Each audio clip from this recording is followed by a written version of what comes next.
She's very scared. Tell me what's going on. Well, I'm a Christian, and my parents are Muslim. They're extremely devout, and they can't know about my faith. Well, they do now, but they threatened to kill me. I don't know if you know about honor killing, but this faith that you guys don't understand. Islam is very different than you guys think. They have to kill me. My blood is now halal, which means that because I am now a Christian, I'm from a Muslim background, it's an honor. If they love God more than me, they have to do this. And I'm fighting for my life. You guys don't understand. They don't understand. What did your father say to you? He said he would kill me, or I'm sent back to Sri Lanka where they put me in an asylum. He said, "No, Chris."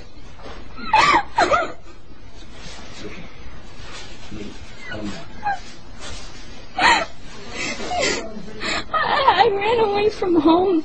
I wrote my parents a note. I said, I refuse to deny Jesus, and He's my Lord and Savior, and I pray you find His forgiveness and mercy, and I love them both dearly. I wrote that, but they never showed it to the police officers.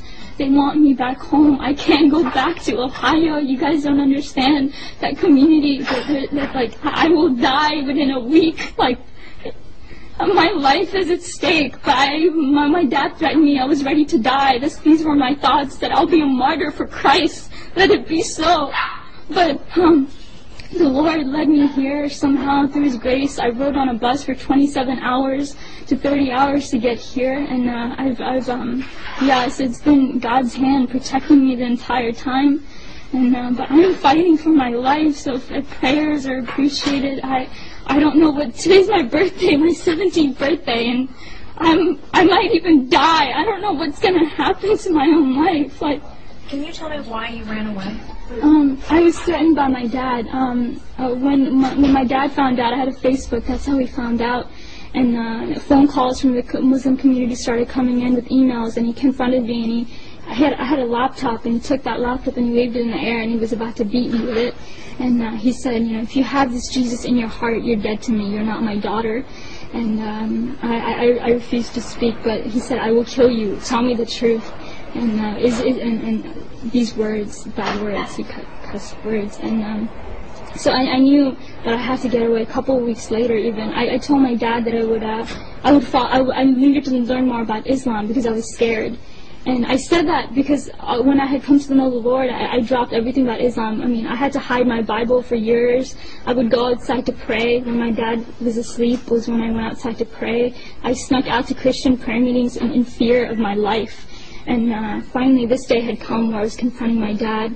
But a couple of weeks later, after I told my dad that I wouldn't follow Islam, but I would learn more about it, and he put me class after class after class after class, thinking that that my mind was going to be back in it. But of course not. I mean, I'm a follower of God, Jesus, the true living Jesus, but a couple of weeks later, my mom found a Christian book, and I knew it was then that it was over for me. I had to leave.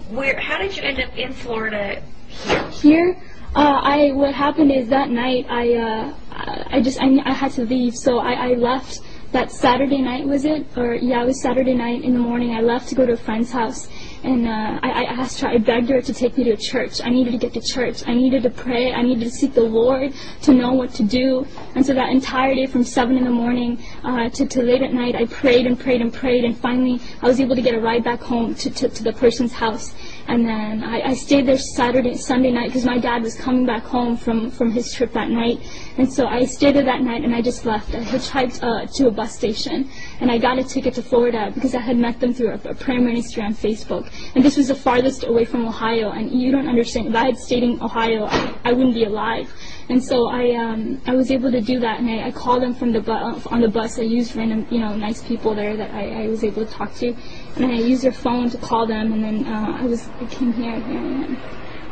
Has there been any type of killings at all in your family?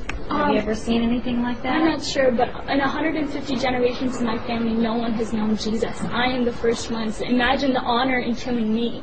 Like, there is great honor in that. Because if they love Allah more than me, they have to do it. It's in the Qur'an. Yes. And you can, give them knowledge about it. Because now... Yeah, so... he really will explain it and break it down. They have to do this. If they just have to. And either they do that or they send me back to Sri Lanka. And there's an asylum. There's an asylum there where they put people like me. Like, think I'm crazy. And do you really think that this is true, or do you think this is just a threat? Yeah. There's actually hundreds of cases that are back like me. Amina and Sarah, they were forced to go back home. They were killed by their dad. Like, this is not just some threat.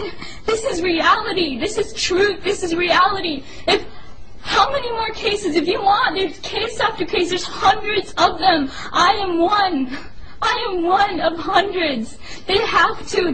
You guys don't understand. They have to. I don't know what else to say, but they have to. If you want proof, there's hundreds of cases that can validate my story. Even my friends and people from back home, they knew what would happen to me. My own brother knew about my faith, and yet he didn't tell my dad. What does that say? He knew the consequences. He knew. So what do you want at this point now? I want to be with them. I want to be free from my parents. I want to be free. I want to worship Jesus. I want to go to church on Sundays and read my Bible and say Jesus is alive whenever I want to. You guys talk about religious freedom? No. I don't have that. I want to be here. I want to worship Jesus freely. That's what I want. I don't want to die. All right.